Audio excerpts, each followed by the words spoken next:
Hello, I am the Silver Wheel Witch. Welcome to my channel. I am doing another flip through book review today. The book we have here is Green Witchcraft 3, The Manual by Moura. This was a used book, so I apologize for stickers and there might be a little bit of writing inside. It's not mine, unfortunate, but happens sometimes when you buy used books. This one is published by Llewellyn. And I'll go ahead and give you a close-up of the back. Okay. And with that, let's go ahead and take a look inside the cover here.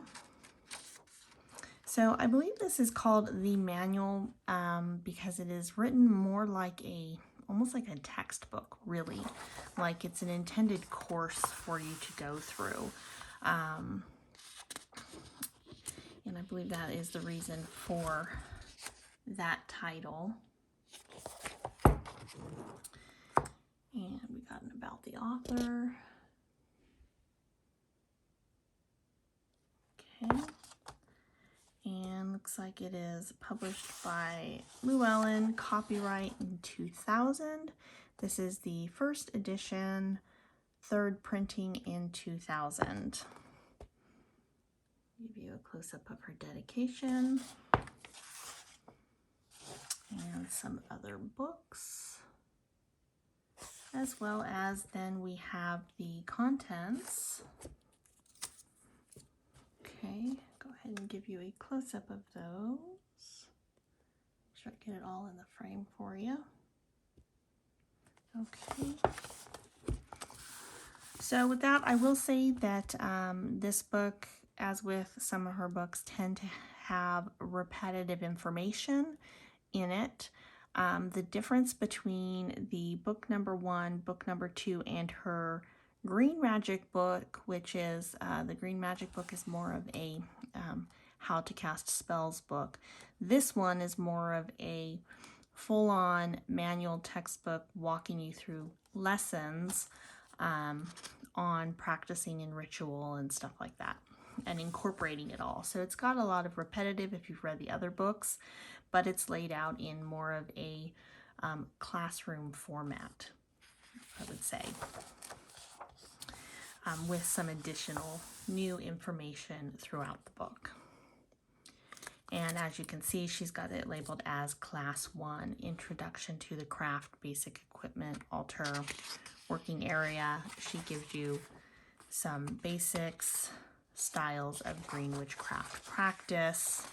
So just some good basic information, some rules of conduct. She always includes that in her books, some ethics and conduct and such. And then she has here an actual section in the front that kind of breaks down more where things are in the book, because her contents is quite vague. So she's got it broken down a little bit more here, which is nice to have. Personally, I like to see it a little bit more in the front, but that's just me. She has some interesting things throughout the book that aren't in her other books, and in this one she's got Witch's Sigil Wheel. Actually, I don't remember, that might have been one of her other books, I'm not sure.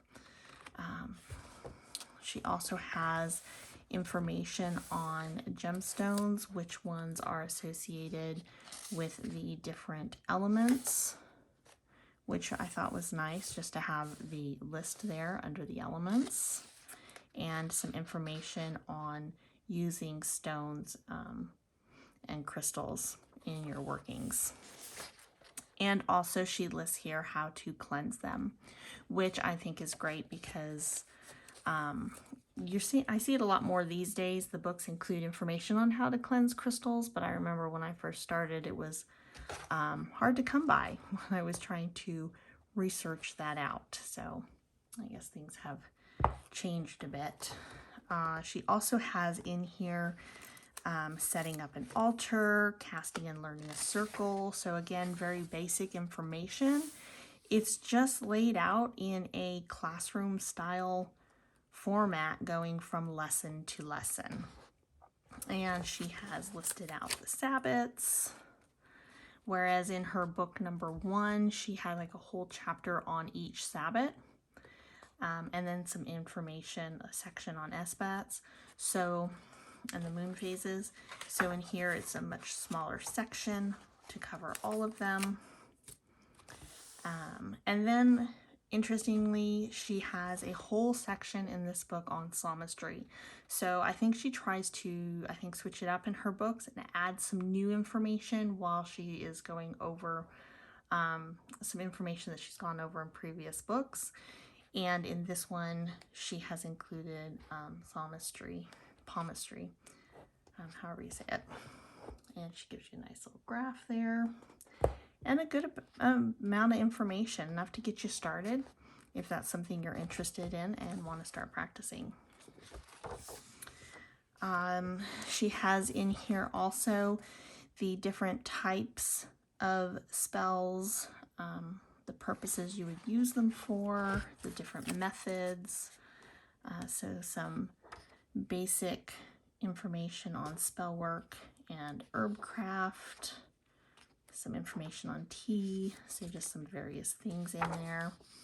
And then at the end we come to her appendixes, and we'll go ahead and flip through these here.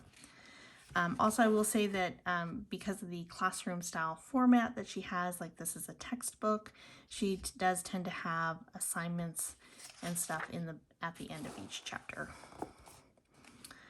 So she has a whole appendix here on a format for casting a circle at the beginning of the ritual, so you could learn and use this until you come up with something that is more tailored to your personal practice, and how to close the circle, so steps on how to. And then she has a mail order and supplies, as well as a glossary of some basic terms. It does look like a very basic glossary. And she has a selected bibliography, which is always good, and an index, which is excellent. Her index in this book is a little bit longer than her others, which is good because it is a textbook style format. So again, this book, there is a couple of things in it that you won't get in her other 3 books that I've shown you so far. It is just more of a classroom style format if you like that, and or also just kind of a way to re-go over the information you learned in the other books while getting a little bit more new information like the palmistry, which I don't think was in the other books.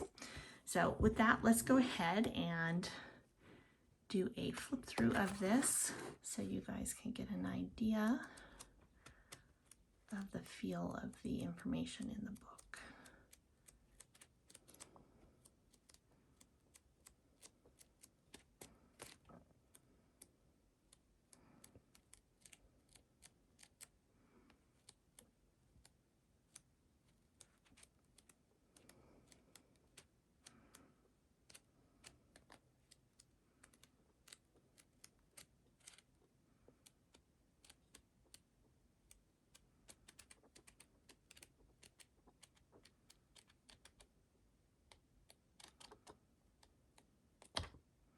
And there you have it.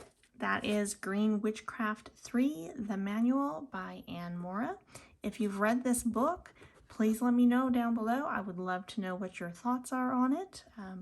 If you enjoyed it, what you got out of it, and so forth. And with that, I hope you have a great day. Thank you.